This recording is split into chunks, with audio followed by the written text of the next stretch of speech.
Hey guys, what's happening? It's Nate with Play Your Court. Today we're going to talk about how to improve the timing on your forehand.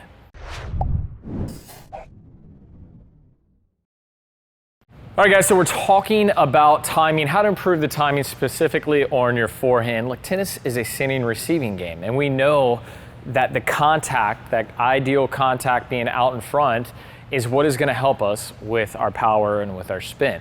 Now, if our timing is off, contact becomes really, really difficult, or ideal contact becomes really, really difficult, and we end up being early and we end up being late. A lot of things happen, and we end up having a really inconsistent forehand. So that's what we're gonna help today, is try to get your forehand consistent. And specifically what we're gonna talk about is something that you may be doing with your non-dominant arm. All right, so let's jump into this.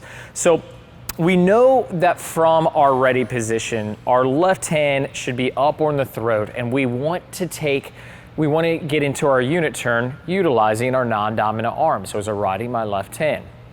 Why do we want to do this? For one, we want to coil. And so when we coil, I don't want a bunch of tension. I don't want my right arm taking the racket back. I want my non-dominant arm taking the racket back. All right, this is going to get me in that position without making my arm tense up.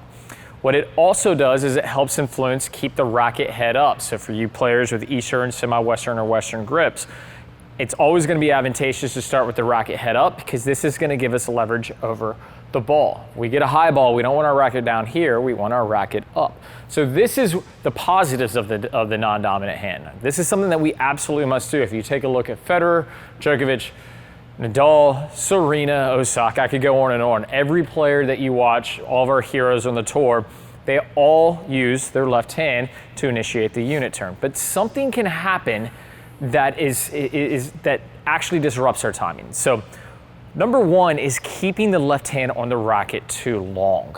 Okay, so sometimes we see the left hand getting past the shoulder, and it's okay if it does that for a moment. You can see the left hand is past the shoulder, but I don't want to end up in a situation to where the non-dominant hand goes all the way to my right shoulder. This is too deep in the stroke. May give you a large coil, but remember, in order for that forehand to activate, this also has to get out of the way, and that's problematic. All right, so the other way, the total opposite of that, is the left arm coming off too early. So the left arm, if it suddenly comes off over here, you can tell that I'm still at a 45 and my body's not actually turned here, right? So I'm still super linear, more closed stance. Even though I'm in an open stance with my feet, the left hand hasn't traveled with me. Even this, I see a lot of players, take the left hand off here and they point at the ball, right? Maybe you heard that, point at the ball, but not here. Let the hand come off and then allow the hand point to the ball so that contact happens here, okay? So both we want to avoid. So what do we want to do?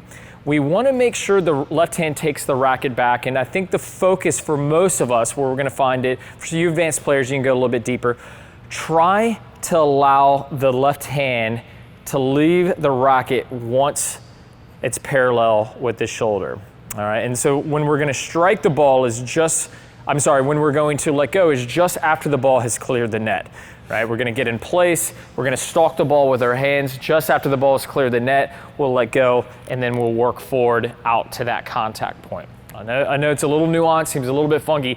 How can the left side influence the right side so much and mess with timing? It does, trust me on this. All right, so we'll jump into some demos now. First up, I'm gonna show you two of the wrong ways, taking the racket too far back, and then taking the left hand too far back with the racket, and then opening early. And then I'll show you my forehand. Not perfect, but better timed than the other two versions. We'll jump into those demos now.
All